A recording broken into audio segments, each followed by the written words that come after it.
Hi, Bernice Tallfarrell Patrick here, certified Christian life coach and content creator for the Psalm 42 Gathering Place, where purpose meets passion. How do you know when what you're doing is what you were created to do? After all, we're all designed with a purpose in mind, God's purpose, that is. So, how do you know if you're living your purpose? And what is your mission or calling in life? Well, there are several ways to know, but one way in particular is that deep inner knowing that you are being called to something greater than yourself. That strong desire to serve God or humanity. It's when you start to see that the things of this earthly life are just not enough. Have you ever wanted something so badly that you couldn't wait until that day you finally were able to get it? It could have been a job, a relationship, an opportunity, or some material thing of some sort. Well, think back to it and ask yourself, did receiving it fix everything else about your life that you were struggling with? Did it make the journey perfect? Or after you got used to it, did you still feel unfulfilled in some way? See, things will never fill the void that God has placed in each of us for His own purpose, for the love that we should have for Him and to serve Him. See, sometimes purpose presents itself as a strong sense of frustration about what's lacking or happening in the world. You'll know when purpose is staring you in the face because it feels significant and it aligns with helping others and it taps into your deepest values. But just because something is part of our purpose or mission doesn't mean we won't feel conflicted. Doesn't mean we won't experience anxiety or have fear when we think about taking action. But God has already paved the way for you and me to complete it because it's something that He Himself designed for us. As I said, we all have the same purpose, and that is to show the world who He is by doing His will here on earth. But our mission, see, that's different. To me, our mission is how we go about serving God. So we would say that it's our calling, or some would say it's tied to our vocation in life. I'm a nurse, a life coach, a minister, but not everyone is called to do what I do. Those things are unique to my overall assignment. It's how I make my contributions to the world. It's my skills, knowledge, gifts, talents combined to help me meet the needs of the world.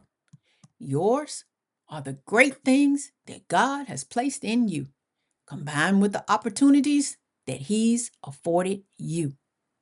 All we have to do is accept that God is the author and the finisher of our faith and be willing to let Him use us however He sees fit. And with that being said, let's move on to our main character in today's Bible story, Queen Esther, a woman who lived life with purpose and was willing to give her life to see it through.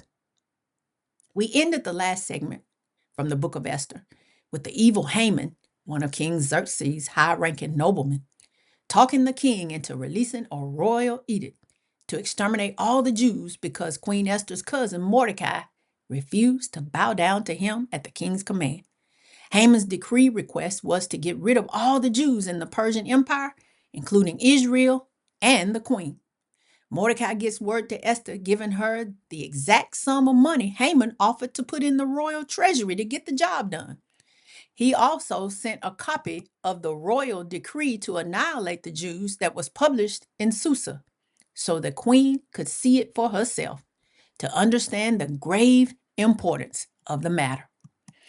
He sent word to Esther by the messenger to go visit the king and beg for mercy and plead with him on behalf of all the Jews, her people.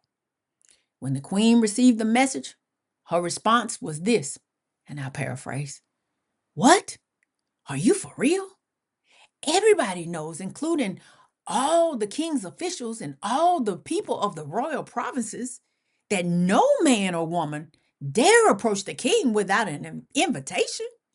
Anybody who approaches the king in the inner court without him sending for them, there is but one law, and that is that they be unalived.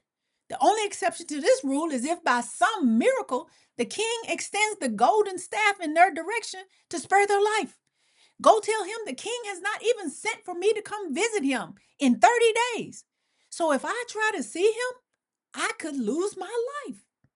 So Mordecai said to the messenger, you go tell her this. Don't think, just because she is the queen, that she can sit herself on the royal throne and be one of the few that will escape this decree. Don't think for 1 minute that this is not her problem because she's the queen. Tell her she can keep her mouth shut, thinking she's safe if she wants to. But some way, somehow, deliverance and relief will come for the Jews. But she and her father's family won't make it out. And anyway, ask her, how does she know that the whole reason she was able to become the queen was for this very reason right here, to save the people? For who knows that she has been placed into the kingdom as the queen for such a time as this. When Esther got the message, her reply was for the messenger to tell Mordecai to gather all the Jews together from Susa and fast for 3 days and 3 nights, eat nothing, drink nothing, and me and my maids will do the same. And after that, I will go to the king, even though it's against the law. And if I perish, I perish. Esther realized that it was her purpose in life to allow God to use her to save the people. This assignment was something greater than herself, a chance to serve humanity and God, even though his name wasn't mentioned. It was inferred by the order to fast and pray. She had a deep inner knowing that her whole reason for being was unfolding at that very moment. Was she afraid? Yes. But God had already worked it out. All she had to do is be obedient. Esther realized that if she lost her life, it wouldn't be in vain. The safety of the lives of the Jewish race was more important than her own.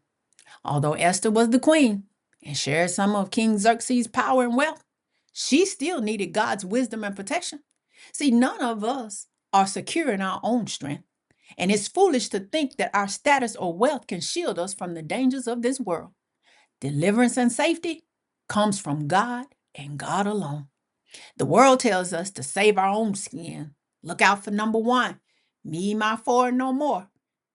Was God in control with Mordecai and Esther? Yeah, but they had to take action. They had a choice whether or not they wanted to serve him. So what has God blessed you with? What if that's something you feel stirring inside is a call for you to rise to the challenge? What if that ache in your soul is not lack, but alignment, a deep calling unto deep, for such a time as this? Today, let us answer the call. As a deer pants for the water, as it says in Psalm 42, so our souls thirst for the living God. I decree we will no longer ignore the stirring, because deep is calling unto deep.